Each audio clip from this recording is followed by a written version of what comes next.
So something that has sort of been interesting me lately is like credit. Credit. Okay. So for those of y'all who are financially stable and have figured out this financial stuff, please comment and let me know your thoughts. I'm learning to navigate credits and the different accounts that you need to have as a young adult that they tell you that you should get them in your 20s and stuff. So I have a checking account, I have credit cards, only two, nothing more. Well, I think I have three actually. But I wanna like understand I wanna understand how you can leverage because like currently I'm trying to build my credit score, but I wanna like learn how to like leverage my credit score in the future.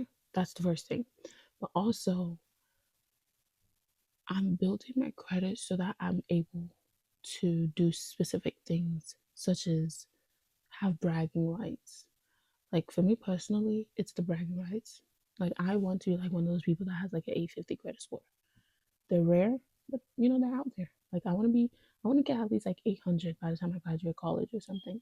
But like I want the 800s. The 810, the 820, 830, 840 credit scores, mostly for bragging rights. Um, but also because I know that they're very important in the long run. Like I plan to have a house, apartments, more cars. Well, yeah, more cars and certain things I because in the long run I feel like having credit is gonna help me, but I'm still studying and figuring out how it's gonna help me specifically to my situation. So like comment below about just however y'all are practicing good credit habits and financial habits because I want to hear it because I feel like I'm doing it kind of right, but I also know I might be doing some stuff wrong. So I wrote down a list of sort of credit habits that in the most recent months, I would say, I started implementing. And one of them is I pay down my all my cards. Hear me out. Hear me out. Okay. I pay down. So I have three cards and yeah, two accounts. I pay them all down with the exception, okay, with the exception of one card, typically the card that has the highest balance, right? So if you have like three cards, right, you have a card that's a balance, credit balance of not balance, a limit of $300, and another one that's 1,000, and then another one that's like let's say 3K, 3,000, right? I will pay down every single month. I pay down the card that's 300 down to zero.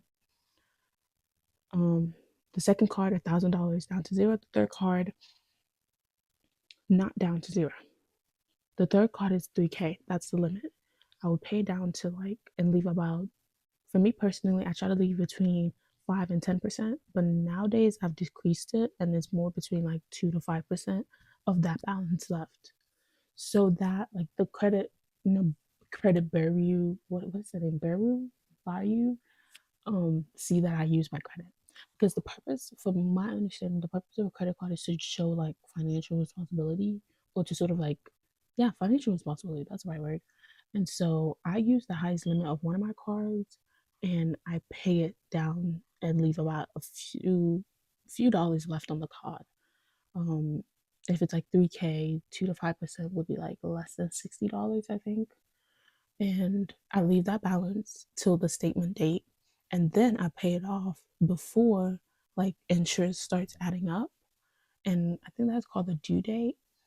And those dates tend to be 5 days apart. So I always have like 5 days, on my card. I think it tends to be like 5 days apart. But honestly, I really don't know the exact duration because I always pay my stuff down early or after the statement date. So that's what I do.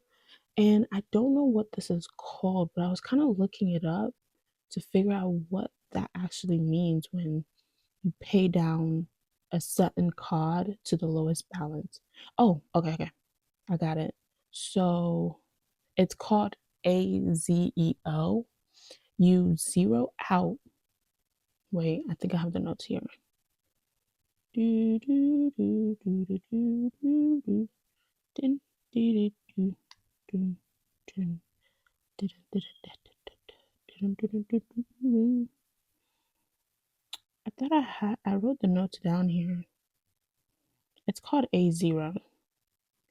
Y'all might have to Google it because I thought I wrote the notes down here. So A0, from my understanding, is like where you zero out all your cards except one and you leave a small balance on typically the card that has the highest limit. And and yeah, that's what I do. And so far my credit score has actually been going up a little bit. So yeah. I keep track of it on my calendar. Um just so that I know when to like pay certain things down and stuff like that. So that's one aspect of it. That's credit. And I'm still doing my research on it and studying it and trying to figure it out because credit is something else. But I really want that high credit score. That's the main reason, if I'm being honest. Yep. But Google A0, it's really good. I don't know too much about it, but it's a practice that I do. Okay. And of course, never miss payments. I don't get no more new cards because I have enough. And I don't want that to, like,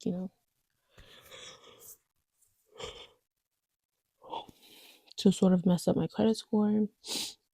Because sometimes when you have too many inquiries, that can also mess up your credit score a little bit. But like I said, do your research. Me and you are just chit chatting, okay? We're just chit chatting. Um, so then the next thing that I've really been interested in is I've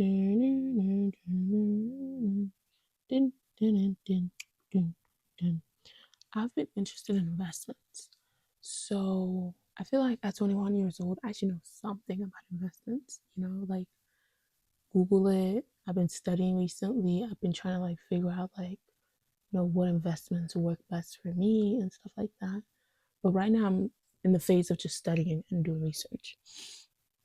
And I've actually found a lot of information. And I think I might know what I'm really interested in. Um, so yeah. So currently I have a few interests. Right now I'm trying to build my emergency fund. And for some reason it's really hard for me to build an emergency fund just because I don't make enough to really have like a large amount in my emergency fund. But I'm trying, with school and a bunch of other stuff, it makes it hard to do that. And so what I'm trying to sort of like learn now is to build an emergency fund and have it funded, actually, not just have like an account that says emergency fund but there's no money there. Yeah, have it funded. That's the goal.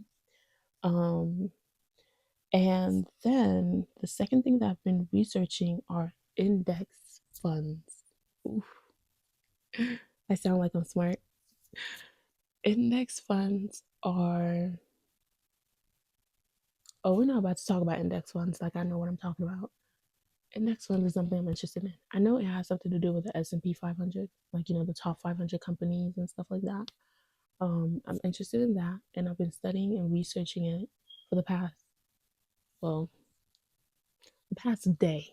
Um, this ETFs are something that I've also been looking into as well, and like different retirement accounts, like 401ks, Roth IRAs, and stuff like that.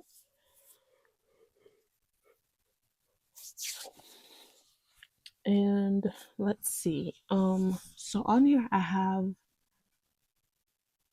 so based off of what I gathered in my research, okay, index funds are basically when you're able to like invest in random companies.